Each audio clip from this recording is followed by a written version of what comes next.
Emo Social Club, we're sitting here with Jimmy Eat World. I'm shocked to say it. Yeah, it's insane.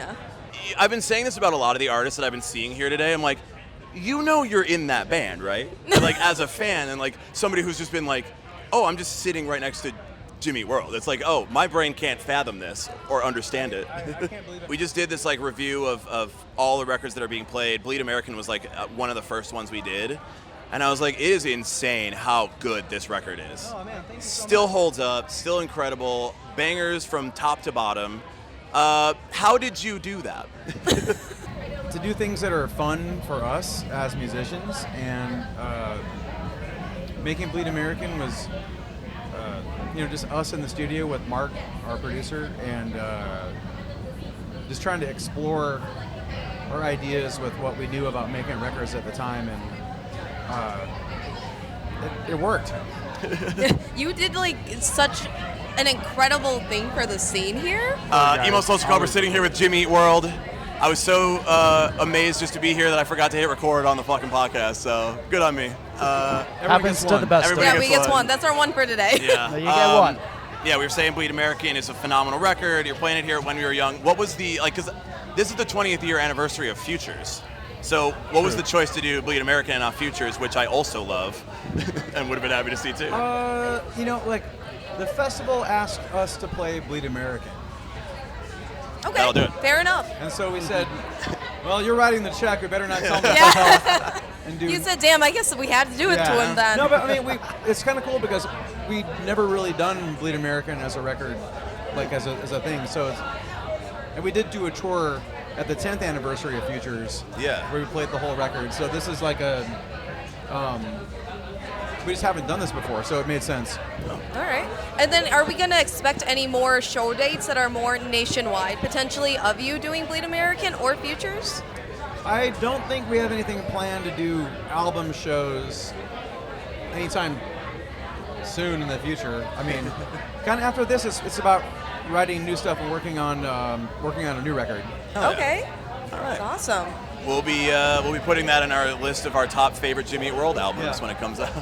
Jimmy Eat World, 11th album TBA, top best album of all time. Best album. Not even out yet, you're calling it though. Already. That's how it works. Already topping the list. Yeah. We got 3 questions we ask everybody.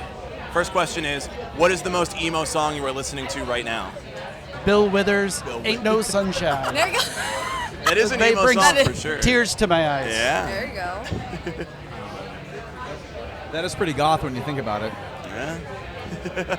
Probably for me, it's like I really love the Cure album. It's the live album called The Show or called Show. That's one of my favorite Cure albums. That's probably the most emo album that I listen to on a regular basis. Yeah, probably Cure would be up there. Disintegration. Oh, yeah. I've been listening to a lot. I don't know how deep it goes, but Violator, I think, Depeche Mode's Violator could kind That's an emo of record. squeak in there. Oh yeah. It's pretty emo. The artwork's pretty emo. Yeah. Obviously, being that the record came out in '99, right? Would you consider yourself like OG emo as a band? Would you consider yourself a rock band? Like, We've never really like officially thought of ourselves or made any kind of statements about where we are in the emo like landscape. Until now. Yeah, we're the godfathers of this shit. we made this. So We're the best. So I don't know, like we don't really have an answer for you on that. I think we were just sort of part of a scene of bands that were all trying to do the same thing on our own as much as we could. You know, there wasn't really a lot of, there was nothing like this happening in America, and it was just all about kind of just a scene of kids doing it at the same time, and I feel like that is definitely something we feel a part of, or at least we have a history in, and over time it's just been like, I think more than how each band's music sounded, I think that's kind of been in history, in retrospect, called emo. Yeah. You know, but I mean, we understand what you're saying. It's just we never, when that was a real thing for us, we never would call it that. You know? Yeah. Exactly. Exactly. You go to the studio and you make the music, and it comes out, and then everybody, in the way that they receive it, and the way that they hear it, they're like, oh, this sounds like this, and this is emo, and you're like, I don't know. Oh. Right, yeah. I mean, Jethro Tull won a Grammy for Best Heavy Metal Performance with I bang a my flute. head. I think With a flute, you know? Like, so it's not up to you what happens when you put out a record. Well, in that same vein too, we have Bleed American. We have Jimmy Eat World being such a well-known household name. How have you felt that your overall legacy has impacted the music scene, especially stemming from Bleed American? It's amazing that people still find something that they can connect with Yeah. in our older records. Like, it's just a huge compliment, really. Like whether you're somebody just finding it for the first time, or you're other musicians too. That's a big deal. Like when someone in another band gives you a compliment about your record, like they know a little bit of like the inside, what it takes to make a record, so that that means a lot.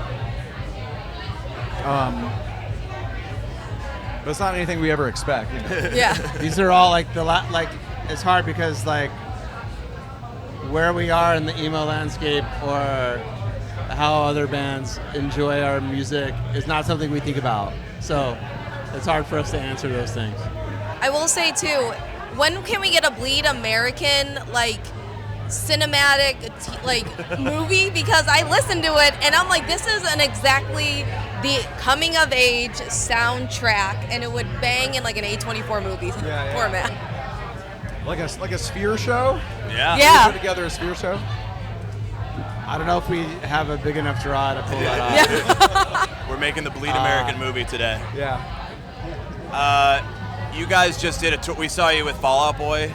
Thought that was incredible. Like, Yeah, what a lineup. fantastic. So, let's say, Jimmy World, you've got probably the ability to go on tour with anybody you want. If you were, let's actually, I'm going to twist this a little bit. What if you could open for any band? Who would you want to open for? Like, what you think about, like, what would make a really cool tour for fans, and then what would be really selfish for you just to see them every night? Like, yeah, that's a tough question. I mean, to be honest, like, we've been doing, we opened up for My Chemical Romance in Australia. Yeah. And then we did the Fall Out Boy stuff, and both those bands were so much fun to tour with that, like, their audience really, like, was accepting of what we were doing, and even though they weren't there necessarily to see us, they treated us really well. So those bands were really, really great to tour with. Like, I would tour with either of those bands in a heartbeat anytime. So Fall Out Boy tour number 3 with Jimmy World opening. sure. Again. Yeah. It's the So Much for Tour Dust Part 3. And we will be there. Yeah. Where can people find you on the internet? Where can they follow We have you? a website, jimmyworld.com. go. We always like to plug in our interviews. Yeah. www. All right. HTTP. :// There we go. We used to have to type the whole thing in. Alright. This is incredible. Yes. I'm blown away that we got to hang out with you and talk to you about your music. Thank you thanks so much for having us hanging on. Dude, Yes, of course. amazing. Thank you Appreciate so much for coming on. Yeah. This has been fantastic. Yeah, Thank you thank you guys. guys.